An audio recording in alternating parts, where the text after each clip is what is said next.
Bonjour à tous, j'espère que vous allez bien. Aujourd'hui on se retrouve pour une toute nouvelle vidéo. On va faire l'avant-match de la rencontre entre le Barça et Majorque.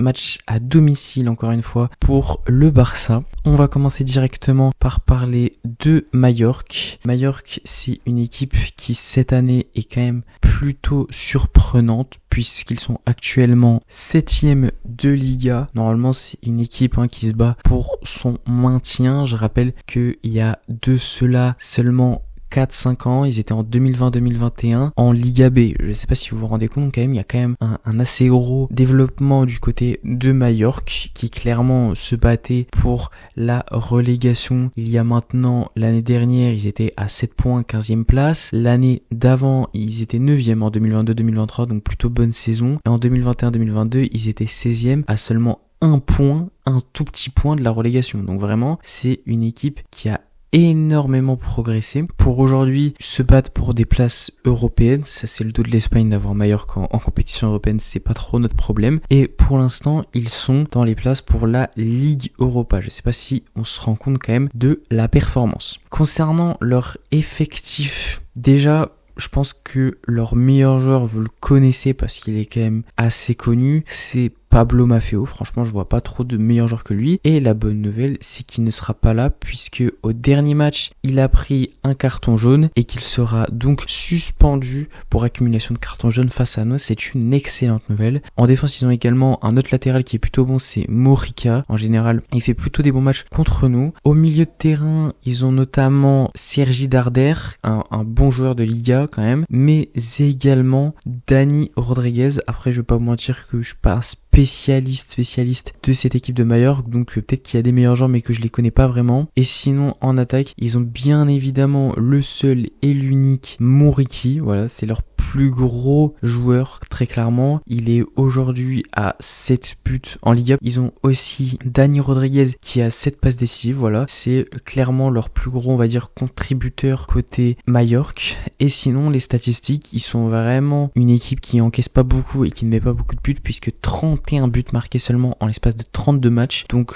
moins d'un but par rencontre, et 37 encaissés, soit 1,2 par rencontre. C'est vraiment pas beaucoup dans les deux cas, que ça soit dans les buts encaissés ou dans les buts marqués. Également, c'est une équipe qui est franchement fait certains bons résultats. Ils ont notamment battu la Real Sociedad 2-0 il y a de ça une semaine, donc très bonne performance. Ils ont notamment fait 2 bons résultats contre l'Athletic Club, 0-0 et 1 partout. Ils ont aussi tenu tête en début de saison au Real Madrid, score nul encore une fois 2-1 partout. Et voilà, ça c'était leurs principaux résultats. Ils ont aussi vachement embêté l'Atlético de Madrid sur le match aller. Je me souviens, j'avais regardé, franchement ils auraient mérité au moins le match nul. Ils avaient fait une défaite, malheureusement pour eux, c'était vraiment pas mérité. Sinon, c'est une équipe qui franchement est plutôt bien, voilà, ils battent les adversaires qui sont inférieurs à eux. Après, ils vont perdre, voilà, contre des adversaires un peu plus forts, du genre le Celta ou Valence à domicile. En plus, Valence revient vraiment bien, ils sont 14e actuellement, tant mieux pour cette équipe. Mais sinon,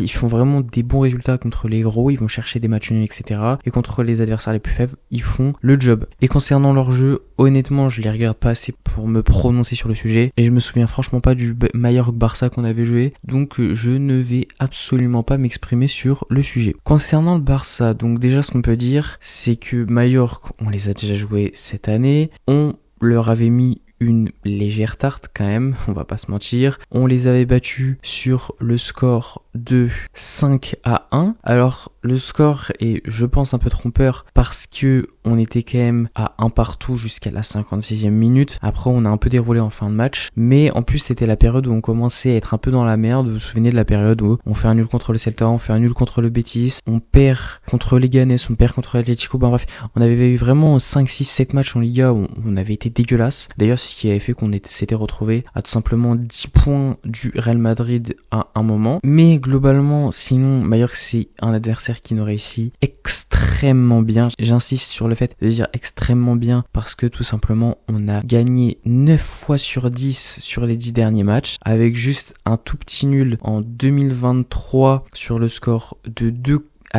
mais sinon franchement c'est un adversaire qui nous réussit extrêmement bien. On va parler des blessures parce que du coup on a eu des nouvelles un peu de Lewandowski qui sera très clairement absent pour le match contre Majorque, pour le Classico, pour le match aller contre l'Inter, mais il est possible qu'il soit là pour le match retour contre l'Inter. C'est pas exclu, c'est pas sûr, mais c'est pas exclu pour l'instant. Donc on va voir comment ça avance. C'est chiant de le perdre, on va pas se mentir, mais c'est pas étonnant parce que le gars a 36 ans. Il a quasiment jamais été blessé, voire pas blessé au Barça, donc on peut pas lui reprocher l'hygiène ou quelque chose comme ça c'est pas possible.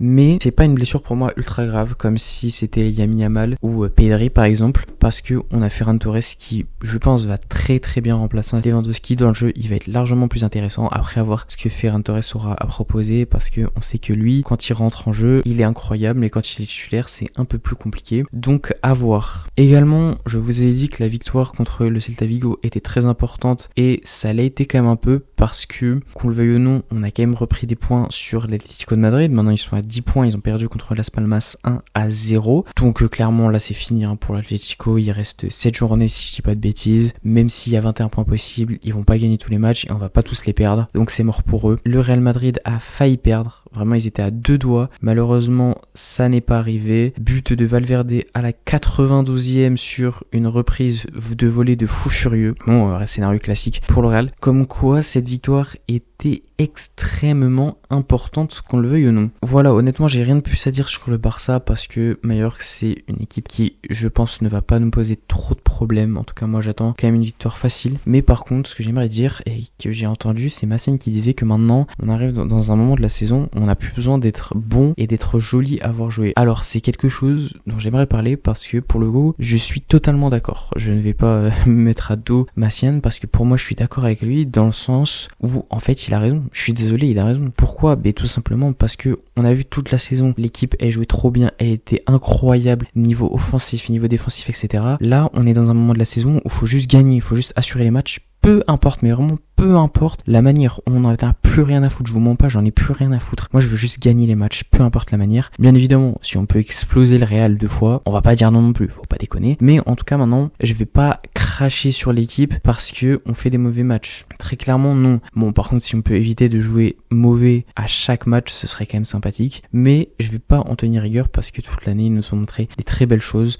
Là on arrive dans le sprint final, on voit que tout le monde est fatigué, donc il faut faire des concessions et malheureusement le jeu, je pense, n'est plus une priorité comme l'a dit Massiane. On va passer au 11 idéal. Au cage, Szczesny. Oui, je fais exprès de dire Szczesny. Il s'est trouvé face au Celta Vigo. Bon, ça arrive à tous, mais il faudrait vraiment qu'il travaille parce que je l'ai dit, sur les sorties, etc. C'est très compliqué, Szczesny. C'est vraiment pas un grand gardien sur ce point-là. Donc s'il pouvait faire quelque chose et le travailler, ce serait très sympathique de sa part. En défense, là, il y aura du turnover. À droite, Hector Fort, qui en plus, il y a eu une polémique autour de lui. Je vais pas rentrer dans les détails. Il était énervé qu'il soit pas rentré, etc. Oui, ça aurait été sympa qu'il rentre. La réalité, c'est que je pense que c'était pas forcément obligatoire. Mais bon, c'est dommage. Et en plus, avec Tonton Flick, je suis pas sûr que ça soit la bonne idée de faire ça. Mais bon, à voir comment réagit Flick. En tout cas, pour moi, Koundé doit avoir du repos tout simplement parce que Flick a déclaré que s'il le mettait pas titulaire, il allait faire du footing à je sais plus, dans un quartier de Barcelone. J'en ai rien à foutre qu'il aille faire du footing après, je m'en fous. Parce que jouer et faire du footing, c'est pas du tout la même chose, que ce soit au niveau mental, etc. C'est beaucoup moins physique. Donc, je préfère qu'il aille faire du footing qu'il joue le match. Parce que là, faut vraiment qu'il se repose, c'est important. À gauche, Gérard Martin.